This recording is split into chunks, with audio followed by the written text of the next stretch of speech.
부활하신 예수님께서 승천하시기까지 40일 동안 500명이 넘는 사람들에게 예수님 자신의 부활체를 드러내 보이셨습니다. 그때에 예수님은 하나님 나라의 일을 말씀하셨고 제자들에게는 특별한 당부를 하셨다. 이렇게 사도행전 1장에는 기록이 되고 있습니다. 여기에 누가가 사도행전을 기록하면서 예수님께서 들려주셨던 당부의 말씀을 명확하게 기록하고 있는데 사도행전 1장 4절과 5절 말씀해 보시면 예루살렘을 떠나지 말고 내게 들은 바 아버지께서 약속하신 것을 기다리라. 요한은 물로 세례를 베풀었으나 너희는 몇 날이 못 되어 성령으로 세례를 받으리라. 같이 해볼까요? 성령으로 세례를 받으리라.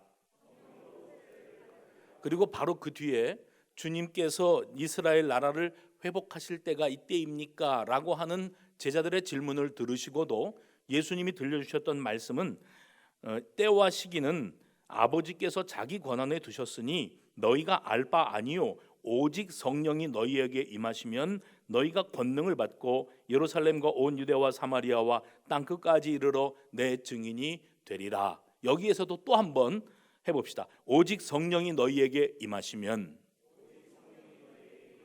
그러니까 부활하신 예수님께서 제자들과 함께 거하시면서 그들에게 이제 승천을 코앞에 두고 몇 번이고 말씀하셨던 내용이 뭐였는가 하면 성령으로 너희가 세례를 받을 것이다. 성령이 너희에게 임하시면 너희가 권능을 받게 될 것이다. 예수님은 계속 성령에 관해서 강조하고 언급하고 계시는 것을 확인할 수가 있습니다. 우리 예수님 인류를 구원하시기 위한 그 과업을 완성하시기 위해서 이 땅 위에 오셔서 공생의 사역을 감당하시고 그리고 고난당하시고 십자가에 달려 죽으시고 사흘 만에 부활하시고 이제 승천을 앞에 두신 시점에서 예수님께서 어떤 생각을 가지고 계셨는가? 이제 예수님이 하실 일은 다 하신 겁니다. 그리고 아버지 곁으로 돌아가시는데 이제 남겨두고 가는 제자들이 문제가 되는 겁니다.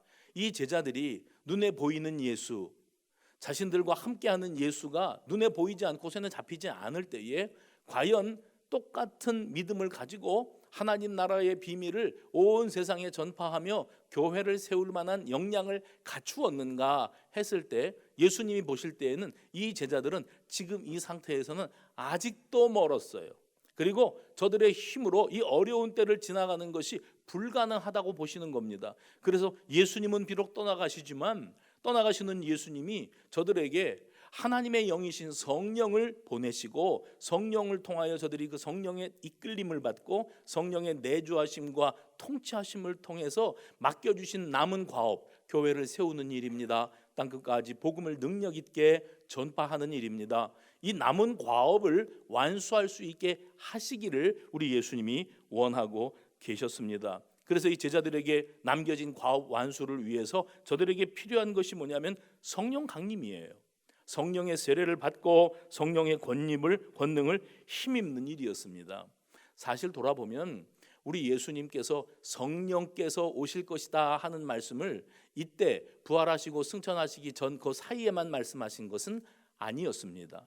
요한복음 16장 7절과 13절 말씀해 보시면 우리 예수님이 사역을 감당하시는 가운데서도 내가 떠나가고 성령께서 너희에게 찾아올 것이다 하는 예언의 말씀을, 예고의 말씀을 충분히 해주셨어요. 16장 7절 보면 그러나 내가 너희에게 실상을 말하노니 내가 떠나가는 것이 너희에게 유익이라. 내가 떠나가지 아니하면 보혜사가 너희에게로 오시지 아니할 것이요 가면 내가 그를 너희에게 보내리니.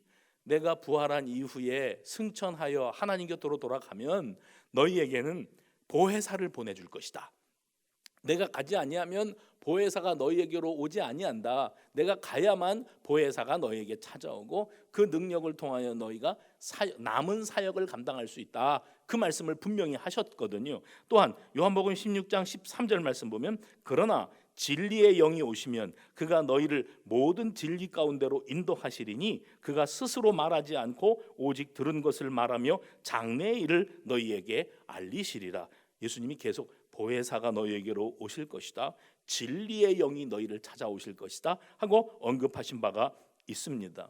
이 땅에서 예수님 공생의 마지막 한 주간, 그러니까 체포당하시고 죽임을 당하시기 그 이전에 1시간 제자들과 함께 하시면서 그 제자들을 모아놓고 길게 설교하신 적이 있었어요. 하나님의 나라에 관한 말씀을 증거하신 바가 있었습니다. 그때 예수님이 하나님 나라에 관해서 언급하시면서 하셨던 말씀이 내가 떠남으로 말미암아 성령께서 너희에게로 찾아오실 것이다, 이렇게 말씀하신 바가 있습니다. 그리고 십자가 대속의 죽음으로 인류 구원을 완성하시고 부활하시고 승천을 앞두고서도 이렇게 말씀하세요. 너희가 며칠이 지나지 않아 성령으로 세례를 받을 것이다. 성령이 너희에게 임하실 터인데 성령이 너희에게 임하시면 이러한 일이 일어나게 될 것이다. 이렇게 성령의 임하시는 것에 관한 아주 확실한 언급을 몇 번이고 강조하셨고, 성령의 임하심은 곧 권능과 직결되어 있어요. 뭐와 직결되어 있다고요? 권능을 받는 것과 직결되어 있다고 하는 사실도 강조하셨습니다. 이 모든 상황과 말씀들을 통해서 볼 때에 예수님은 제자들을 바라보시면서 내가 이제 떠나가면, 승천하면 이 제자들이 그동안 내가 데리고 다니면서 가르친 하나님 나라의 비밀을 깨달았고, 그리고 자신들의 사명을 알았으니 알아서 교회를 세우고 알아서 복음을 전파할까? 그렇지 못하다는 사실을 예수님이 알고 계시다니까요. 그래서 너희들에게는 성령의 능력이 필요하다. 너희 혼자서는 못한다. 그래서 성령의 통치권 아래 있을 때에서만 비로소 너희들은 사명 감당이 가능하다, 이렇게 언급을 하고 계시는 겁니다. 추수 때가 되면 벼 있지 않습니까? 벼단을 벼가지고 그 탈곡기에다가 갖다 놓고 탈곡기를 돌리면 벼에서 나달이 다 떨어져 나갑니다. 그러니까 여름 내내 나달을 머리에 익어가면서 이 벼가 고개를 숙이잖아요. 그리고 누렇게 익어갑니다. 그러면 농부들은 그것을 다 베어가지고 탈곡기에 돌립니다. 그럼 나달이 다 떨어져 나간 그 볏짚은 어디다가 어떻게 쓸까요? 그 볏짚의 용도가 뭐가 될까요? 예전에는 이렇게 묶어서 산더미처럼 쌓아놨는데 요즘에는 하얗게 둘둘 말아가지고 눈두렁에 굴러다니는 거 봤거든요. 그 용도가 뭔가 했더니 그게 이제 주로 소의 사료로 가고 소의 사료로 쓰임 받고요. 또 볏짚이 어디에 쓰이는가 했더니 그 겨울에 여러분 가로수나 이 나무들 보면은 나무 둥지에 줄기에 이렇게 볏짚을 묶어 놓았지 않습니까? 저는 그게 추워가지고 얼어 죽을까 봐 따뜻하게 하려고 그러는 건 줄 알았어요. 그 용도가 아니고 벌레가 땅속에서 알을 낳으러 나무를 타고 기어 올라간답니다. 올라가다가 볏짚을 만나면 다 왔는 줄 알고 거기다가 알을 낳는답니다. 그러면 봄이 되면 그 묶어 놓았던 볏짚을 다 걷어가지고 불살라 버리는 거예요. 해충을 박멸하기 위한 용도라는 것도 제가 얼마 전에 알게 되었습니다. 볏짚을 어디다 쓸까요? 그 과거에 어렸을 때 시골에서 아궁이에 불 때는 거 옆에서 지켜보고 나도 좀 해보고 싶다고, 불장난 재밌지 않습니까? 근데 불을 붙일 때 종이에다가 성냥으로 켜서 붙여서 그 위에다가 나무를, 그러는 것은 그 아마추어들이 하는 거고요. 프로들은 하는 게 뭐냐면 그 나달이 떨어져 나간 겨를 갖다가 집어넣거나 아니면 이 볏짚을 집어넣어서 처음 불쏘시개로 사용을 하면서 그 위에다가 나무 장작 가느다란 것부터 굵직굵직한 것까지 차례대로 쌓으면서 불을 떼는 겁니다. 볏짚의 용도가 참 다양합니다. 새가 이 볏짚을 물어가지고 가면은요, 새 둥지가 됩니다. 생명을 품지요.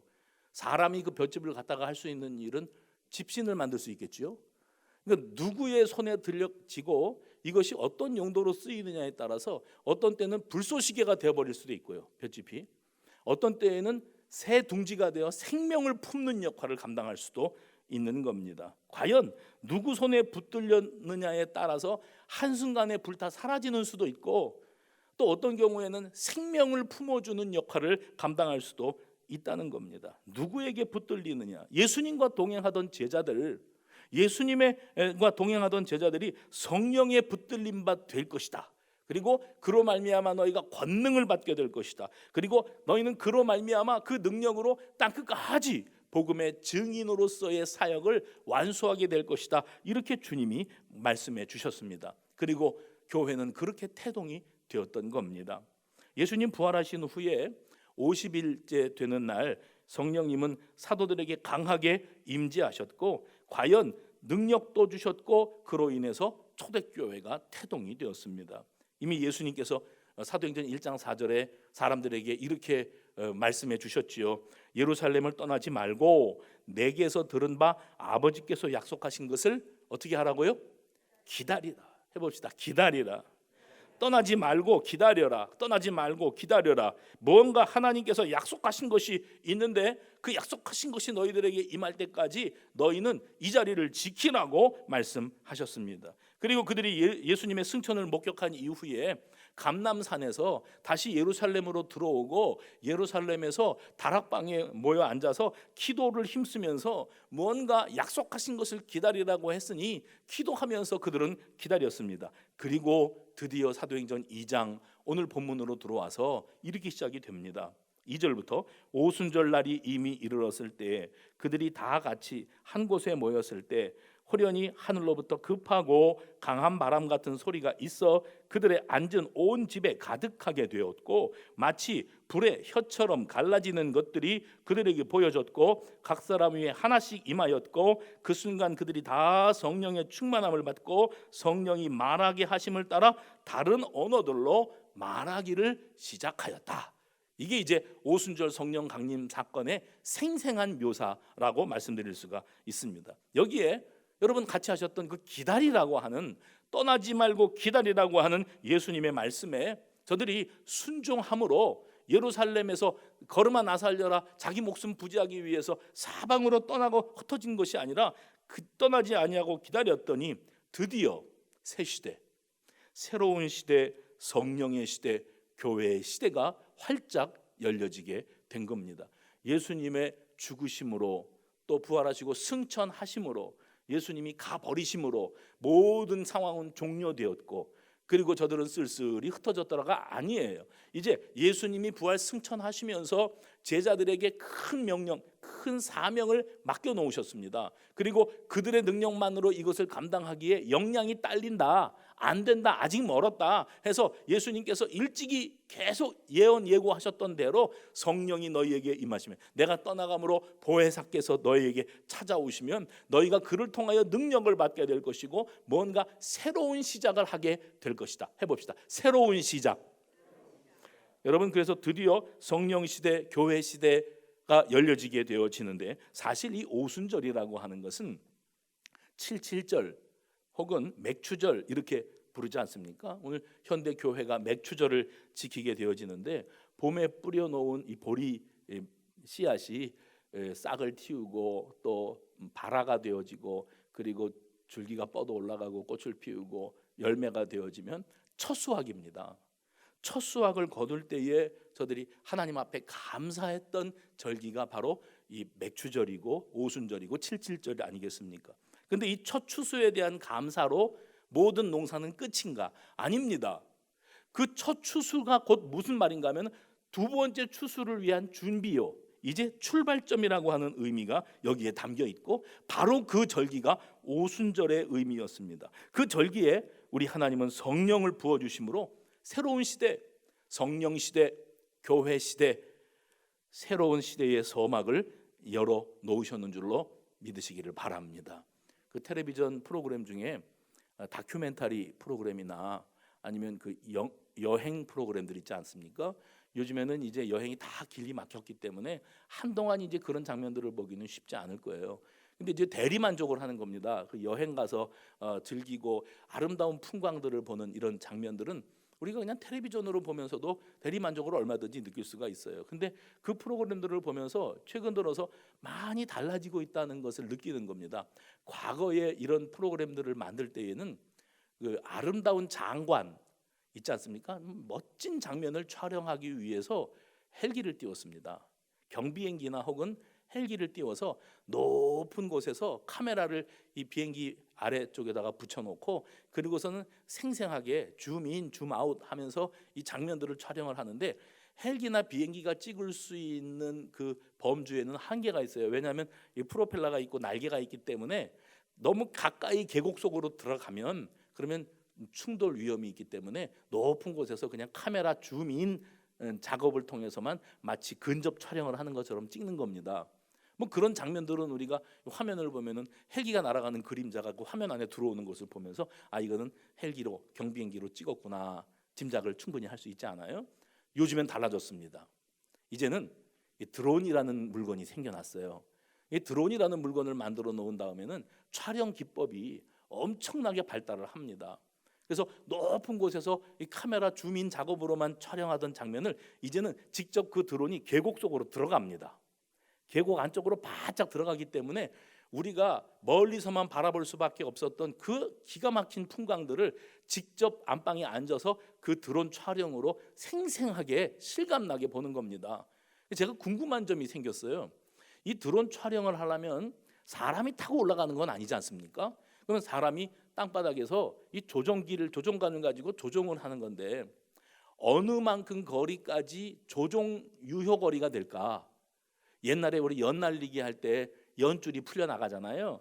저 하늘 꼭대기 가는 것 같이 점처럼 보여도 줄에 달려 있는 겁니다. 보이지는 않지만 그러나 이 드론은 줄로 매다르는 것도 아니고 오로지 전파를 통해서 이것을 조절을 하는 건데 과연 얼마까지 조정 가능 거리가 어디까지 띄워보낼 수 있는가? 그런데 제가 알아봤더니 군사용이나 아니면 특별한 용도로 개발된 것 이외에 일반인들이 쓸 수 있는 드론으로 최고로 발달된 기술, 최고로 고가품이 낼 수 있는 거리가 8km까지랍니다. 8km를 조정을 하는 거예요. 그러니까 조정하는 사람이 눈도 좋아야 되겠어요. 근데 8km를 생각해 보니까 여러분 보통 비행기 타고 외국 출장들 다니실 때 그 비행기가 그 8,000m 고도를 날아가는 겁니다.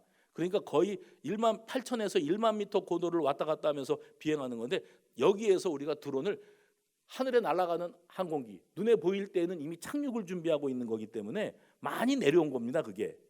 그런데 하늘 꼭대기에 올라가서 이 뒷공무니로 연기만 쭉 뿜으면서 가는 비행기 있잖아요. 그 정도 높이까지 드론을 띄운다는 거죠.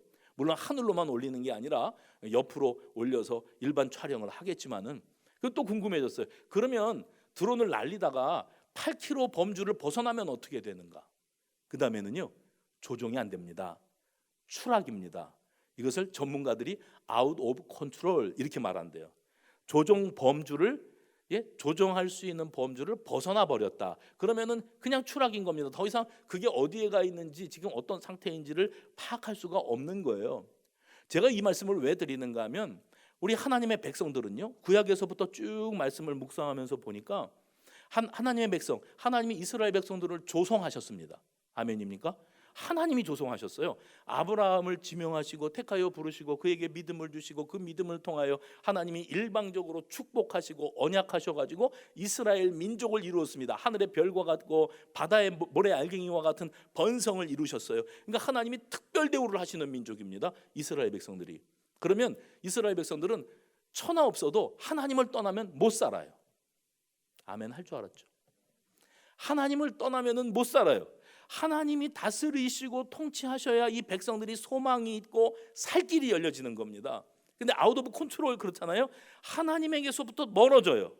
하나님과 간격이 멀어져요. 그래서 이스라엘의 역사 가운데 우상 숭배하였더라, 교만하였더라, 말씀을 떠났더라 이렇게 되어지면 예배가 중단되고 말씀을 떠나고 우상 숭배에 빠지게 되어지면 아웃 오브 컨트롤입니다. 자기들이 하나님으로부터 거리를 두는 거예요. 그 거리 두기로 말미암아서 하나님의 통치를 거부하는 거예요. 그로 말미암아 이방 민족 하나님이 바벨론을 예뻐하십니까? 아수르를 예뻐하십니까? 페르시아 제국을 예뻐하십니까? 아니요. 다 이방인뿐이고 다 심판의 대상이고 우상 숭배자들이에요. 오죽하시면 그 백성들을 다루시기 위해서 심판하시느라고 그 나라를 들어서 이스라엘 백성들을 초토화시키시고 예루살렘 성을 완전히 뭉개버리시고 이방 땅에 가서 70년씩 포로 생활을 하게 만드시고 그러면 하나님이 나는 이제 이스라엘은 포기했다, 접었다, 내가 저들을 만든 것을 후회한다. 아니요. 하나님은 끝까지 그들을 사랑하십니다. 우리도 사랑하십니다. 그럼에도 불구하고 그들을 사랑하시는 하나님께서 그들이 마음으로부터 하나님에게서 떠났어요. 그리고 삶으로도 하나님으로부터 떠났어요. 교만하고 오만하기 짝이 없어요. 세상을 다 망가뜨려 버리고 말았어요. 그러한 그들을 심판하시되 하나님이 심판의 채찍을 드시지만은 결국 그들을 다시 찾으시는 거예요. 회복시키시고, 그리고 그래도 너는 내 아들이야, 내 딸이야 하면서 그들을 한 품에 안으시는 거예요. 탕자를 용납하시는 아버지의 모습을 예수님이 우리에게 비춰주시지 않습니까? 그렇게 함으로 우리 주님께서 우리를 찾으시는 겁니다. 우리 시대의 비극을 알고 계십니까? 우리 시대의 비극은 우리가 하나님과의 관계가 무너졌다는 겁니다. 하나님으로부터 거리두기가 시작이 되어버려가지고 예배가 낯설고, 기도가 낯설고, 성도의 교제가 낯선 생활이 시작되게 되었다는 겁니다. 그 바닥에 뭐가 있는가? 우리 자신이 마음으로부터 하나님을 떠나는 거예요. 세상 물질주의에 빠지고 쾌락주의 우상에 빠져서 한 발은 예배당에 들여놓고 다른 한 발은 세상에다가 들여놓고 세상 재미 볼 건 다 봐가면서, 그러면서 수준 있는 크리스찬인 척하고 흉내는 다 내고 사는데 하나님이 통탄에 맞이하지 않으시는 거예요. 이 사람들이 과연 예배를 예배되게 하고 있는가? 교회가 교회되게 하고 있는가? 이것을 두고 봤을 때 우리는 이것을 유지할 자격도 없는 거예요. 그래서 하나님께서 이러한 저러한 여건과 상황들을 통해서 박탈하시는 거지요. 우리가 이 사실을 심각하게 깨달아야 됩니다. 그러면 하나님으로부터 심판받아서 쫓겨났지 않습니까? 신락원이라고 그래요. 그럼 복락원이 되려면 어떻게 해야 되는가? 그러면 신락원을 당한 사람들은 다시 하나님과의 관계를 회복하기 위해서는 회개하는 수밖에 없습니다.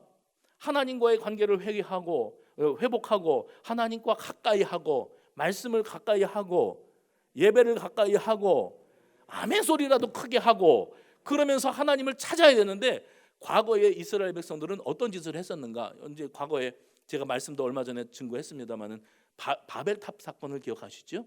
바벨탑을 쌓는 거예요. 그러면 바벨탑 사건의 그 중심에 뭐가 있는가 하면 인간의 오만이 있습니다. 우리가 자연과학을 발달시키고 사회 문명을 발달시키고 세상이 많이 달라졌단 말이죠. 세상이 많이 달라졌기 때문에 이제는 우리가 우리 힘으로 하나님의 자리에 오를 수 있다. 창세기 에덴 동산에서부터 있었던 소리입니다. 지금 이 시대에도 계속되고 있는 겁니다. 인본주의 해봅시다. 인본주의, 인간 중심주의예요. 사람이 능력이 무궁무진하기 때문에 마음먹기에 달렸다는 거죠. 그래서 사람이 어떻게 마음먹었느냐에 따라서 얼마든지 하나님만한 자리에도 오를 수 있다고 여겼던 거예요. 그 대표적인 사건이 바벨탑 사건입니다. 하나님께서 진노하셔서 그들로 하여금 하나님 밖으로 나가버린 상태, 우상 숭배에 빠진 상태, 오만하기 짝이 없는 상태에 빠져있는 그들을 하나님께서 심판하셨어요. 그래서 그런 지경, 흩어짐이라고 하는, 언어가 혼잡하게 되어진다고 하는 이런 지경에 빠졌다고 하는 사실을 잊으면 안 됩니다. 요즘에 우리 한국 교회가 이 사회를 통해서 어떤 시선을 받고 있는가? 교회는 말을 안 듣는 곳이에요. 사회의 공익을 위해서 예배 좀 중단하라는데 징글징글하게 말 안 듣고 다닥다닥 붙어 앉아가지고 침방울을 튀어가면서 그렇게 집회를 하는 장소예요. 우리 예배가 언제부터 저 사람들에게 집회라고 불리워지게 되었어요.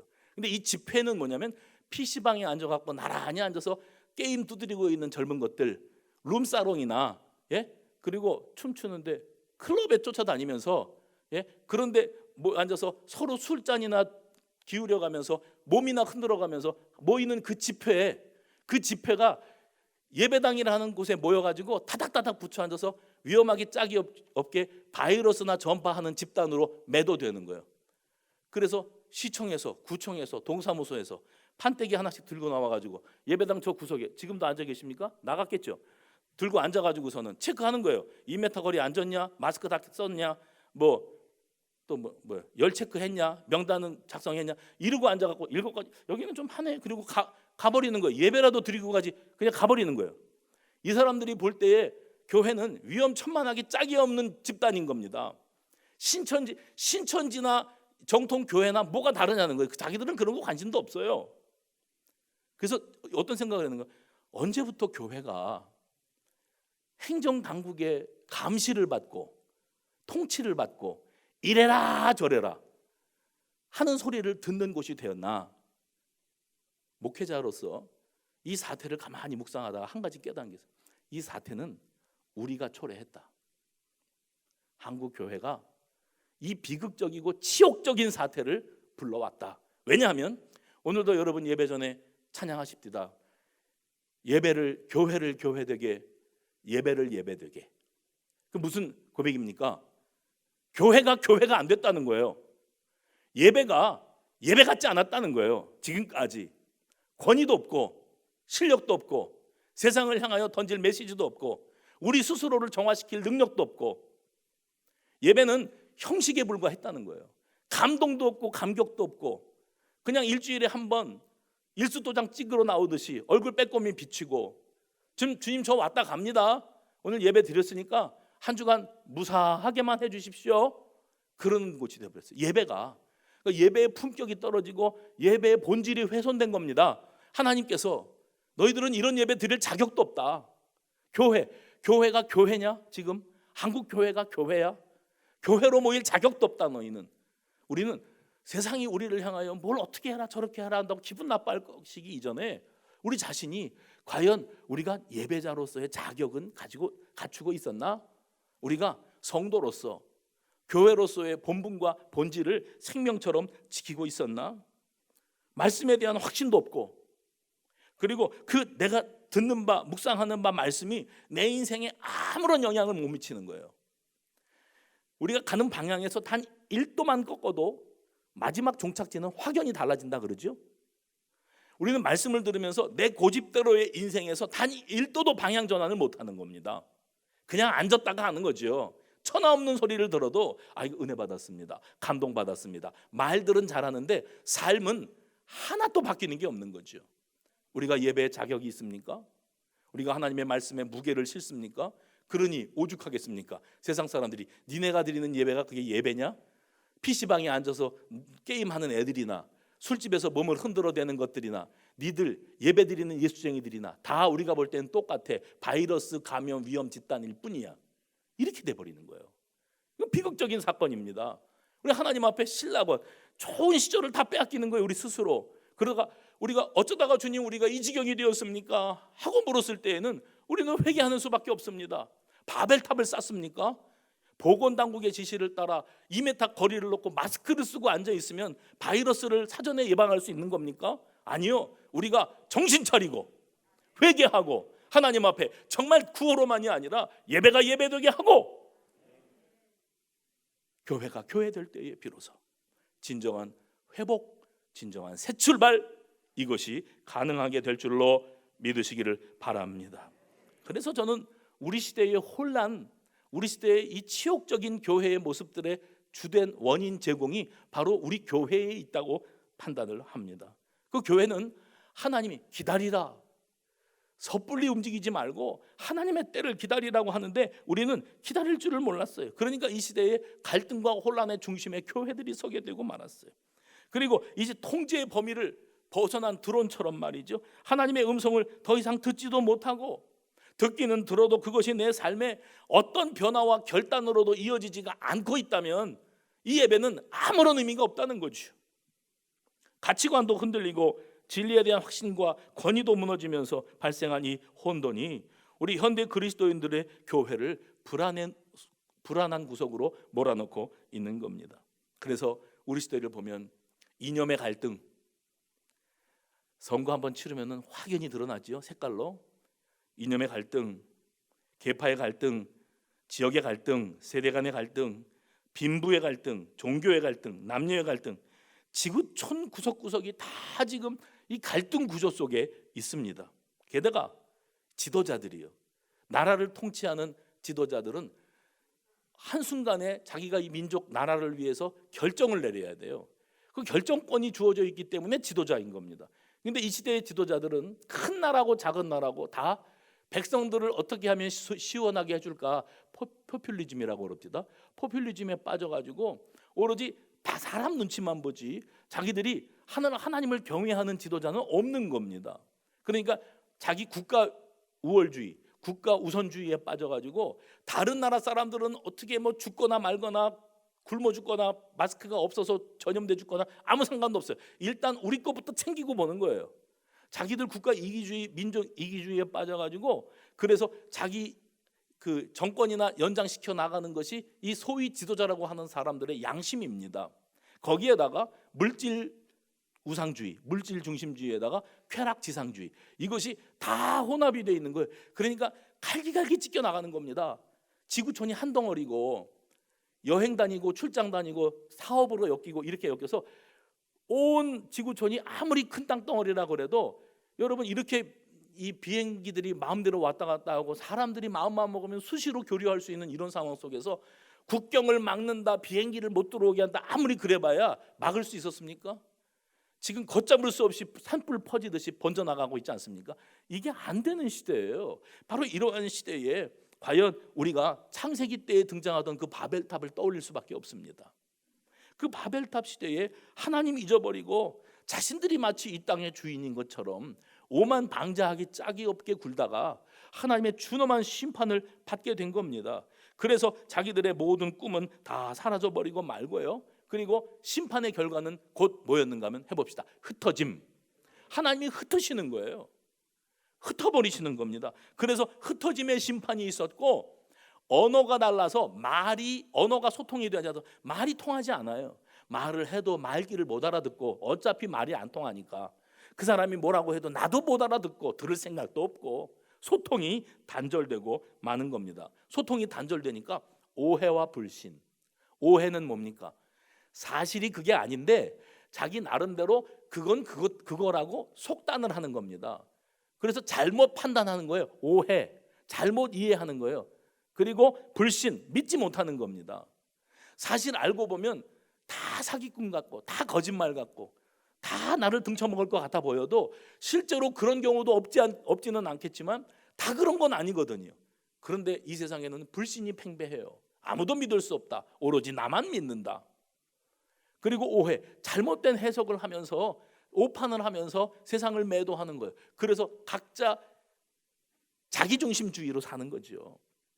화합하고 하나가 된다는 것은 찾아볼래야 찾아볼 수가 없는 그런 시대가 되어버리고 말았습니다. 그래서 바벨탑 사건을 통해서 하나님께서 진노를 내리실 때에 그 하나님의 내리시는 진노에 우리가 해결책을 찾을 수 있겠는가 했을 때의 근본적인 해결책은 사람 잘 세운다고 되는 것도 아니고요. 오로지 하나님께만 그 해결책이 있었습니다. 이 세상이 이처럼 부패하고 손쓸 수 없을 정도로 갈등과 불신의 골이 깊어진 것을 우리 하나님께서 아시고 아주 오래전부터 하나님은 구원의 길을 계획해 놓으셨어요. 이게 구속사입니다. 인류를 살리시기 위한 하나님의 큰 그림이라니까요. 그 구속사를 이루어 가시는데 구원의 길은 오직 한 길, 우리가 살 길을 오직 예수 십자가 보혈의 공로 의지하는 것 하나밖에는 없었는 줄로 믿으시기를 바랍니다. 그래서 그 부활하시고 승천하시는 예수님이 오순절 성령 강림 사건을 통해서 그동안 이 바벨탑 이후에 흩어짐의 심판, 분열의 심판, 오해와 불신, 갈등의 이 모든 요소들을 다 한 번에 봉합하시고 회복시키시는 일을 열어놓고 가신 거예요. 그게 바로 오순절 성령 강림의 사건이었습니다. 그날 무슨 일이 일어났습니까? 바벨탑 사건 때 혼잡했던 언어가 하나가 되어 들리는 은혜. 말이 나갈 때 그 나라 말로 나간 게 아니라 나는 내 나라 말로 하는데 듣는 사람이 자기 고향에서 자라날 때 쓰던 말로 들은 거예요. 유대인들이 뿔뿔이 흩어져 가지고 살아갑니다. 세상 곳곳에 흩어져 사는데 뭐 여기서 살다가 유대인으로서 살다가 이민 간 사람 그 첫 세대가 있었겠지만은 세월이 오래 흘러가면서 2세, 3세, 4세대로 흘러가면서 고향의 언어를 다 잊었어요. 그리고 자기네가 나서 자란 곳의 언어로 익숙하게 대화하고 살아왔어요. 명절이 됐습니다. 유월절 지키느라고 세계 곳곳에 흩어져 있던 유대인들이 예루살렘으로 모여들었어요. 혈통은 하나인데 그런데 언어가 다 달라요. 그러니까 여태까지 나왔던 오해와 불신, 갈등, 분열 이런 요소들이 그 같은 공동체 유대인들 안에 내재되어 있었던 겁니다. 그런데 성령께서 오늘 오순절 성령 강림 사건을 통해서 성령께서 강하게 그곳에 임재하게 되었을 때에 복음으로 하나 되고 예수 그리스도로 하나 되고 그리고 혼잡되었던 하나님이 흩어놓으셨던 모든 것들을 다시 하나가 되게 하는 역사를 이루셨습니다. 오늘 여기 본문 말씀에 사도행전의 말씀을 보면 바로 그 오순절 성령 강림의 사건이 있었던 날 그 특별한 날에 어떤 역사들이 일어났는가를 보여주는데 2장 6절에 보면 각기 자기의 방언으로 듣고 2장 6절에 그렇게 돼 있고요. 또 2장 8절에 보면 난 곧 방언으로 듣게 되고 또 2장 11절 보시면 우리의 각 언어로 듣는도다. 듣게 되었어요. 그동안에는 내 소리만 한 겁니다. 어차피 못 알아들으니까 상대방 소리는. 언어가 달라서 뿐만이 아니라 내가 어떤 편견을 가지고 있고 오해하고 있고 불신이 가득하기 때문에 내 말만 하고 사는 겁니다. 그러니까 내 말만 하고 사니까 상대방이 말하는 말을 들어보고자 함도 없고 어차피 못 듣고, 그러니까 각자 사는 거죠. 각자 자기 하고 싶은 대로 하고 사는 겁니다. 의사소통이 완전히 단절된, 소통이 단절된 비극적 현실을 살아갑니다. 그러나 그날 오순절 성령 강림 사건은 놀랍게도 성령의 충만함으로 성령의 말하게 하심, 해봅시다. 성령의 말하게 하심, 성령의 말하게 하심을 따라서 다른 언어들로 말들을 하고 있는데 그 말을 듣는 사람들이 각기 자기가 사용하던 언어로 들리는 역사, 해봅시다. 들리는 역사, 들려지는 역사가 일어났어요. 자기 말만 하던 이들이 놀랍게도 이제는 듣기 시작하는 역사가 일어난 겁니다. 여기에서부터 오해가 풀리고 불신이 해소되고 화합하고 하나 되는 역사가 시작이 되어지는 거예요.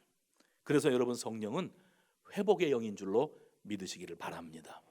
예수님께서 사역하시던 시대, 그리고 고난과 십자가 죽음과 부활, 오늘 보면은 승천을 앞두고 하셨던 말씀이, 승천을 하신 이후에 일어났던 성령 강림 사건인데, 부활 승천하신 이후에 정말로 중요한 일은 뭐냐면 흩어졌던 모든 것들, 분열되었던 모든 것들이 다시 하나 되는 역사. 오순절은 그냥 농사 짓고 수확하고 끝, 이게 아니라 그랬어요.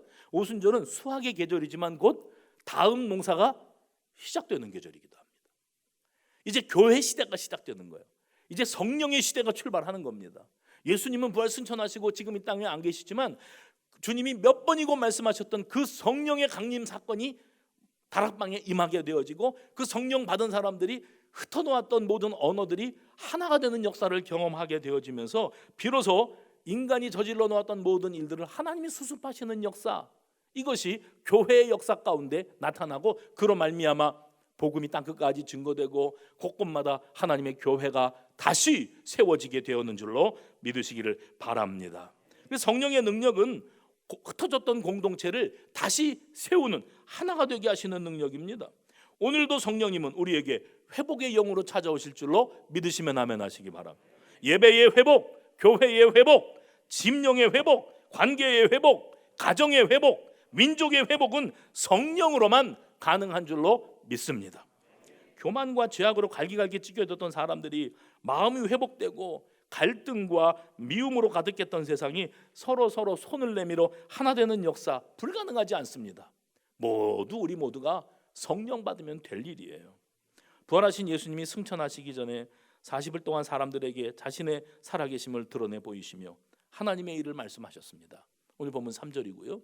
그때에 그들에게 하셨던 특별한 당부의 말씀은 예루살렘을 떠나지 말고 내게 들은 바 아버지께서 약속하신 것을 기다리라. 해봅시다. 떠나지 말고 기다리라. 떠나지 말고 기다려라. 여기 아버지께서 약속하신 것이 뭐였어요? 성령 세례였습니다. 성령의 충만함을 통해서 이제 범사가 다 회복되게 될 것을 말씀하고, 새로운 시대, 새로운 교회의 시대가 열려지게 되어지는 겁니다. 우리가 그리스도인으로 현대를 살아가면서 4분 5열 여러 가지 현상들을 바라볼 때 그 원인을 진단해 보면 거슬러 올라가 바벨탑 사건과 연관된 교만이 자리하고 있다는 사실을 깨닫게 됩니다. 그래서 말씀드렸죠. 과학 문명이 발달하고 또 인간의 능력에 대한 과신이 있고 또 창조 질서를 무너뜨리는 인간의 오만 방자함이 우리 가운데 있는데, 우리가 스스로를 통제할 수 있다고 믿었던 교만, 여기에서부터 이 비극은 어쩌면 시작되고 있었는지도 모릅니다. 그리고 이 오순절 성령 강림 때에 바벨탑에서 바벨탑 사건으로 말미암았던 그 흩어짐, 알아듣지도 못하고 알아들을 생각도 없고 변화될 생각도 없는 그 흩어짐, 이 문제가 한순간에 해결되어지는 것을 볼 때에 이 시대도 이 복잡다단한 사회 속에서 치료하시고 회복시키실 유일한 대안은 성령의 능력뿐인 줄로 믿으시기를 바랍니다. 지금은 그래서 기다림의 때예요. 우리가 회개함으로 하나님의 때를 기다려야 합니다. 축복도, 회복도, 치유도, 기쁨도, 성취도, 성공도, 생명도 다 기다림을 통해서 이루어지는 겁니다.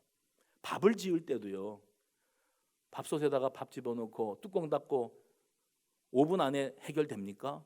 뜸까지 들여야 됩니다. 집을 지을 때도 기초 닦아놓고 입주부터 준비합니까? 아니요. 그게 온전히 완공되어질 때까지 수년이 걸리는 겁니다. 무슨 일을 하든지 다 때가 있다. 그래서 주님은 우리에게 기다려라, 떠나지 말고 기다려라 말씀하신 거예요. 성령의 임재와 역사하심을 기다리고 그 인도하심을 기다리는 것만이 교회가 살 길임을 믿으시기를 바랍니다. 기다리되 우리 믿음의 선조들이 그랬듯이 떠나지 아니하고 한 곳에 모여 기도하기를 힘썼더니, 호련히 이렇게 이어지지 않습니까? 기도하면서 기다리는 겁니다. 성전에 머물면서 기다리는 겁니다. 주님의 일하심과 역사하심과 치유하심과 회복하심을 믿고 기다리는 것이 교회의 소망이고 우리가 해야 할 일임을 기억하시기 바랍니다. 성령을 기다린다는 말은 성령보다 앞서지 않는다는 말이에요. 성령을 기다린다는 말은 성령의 통치 안에 거하겠다는 것을 뜻하는 겁니다.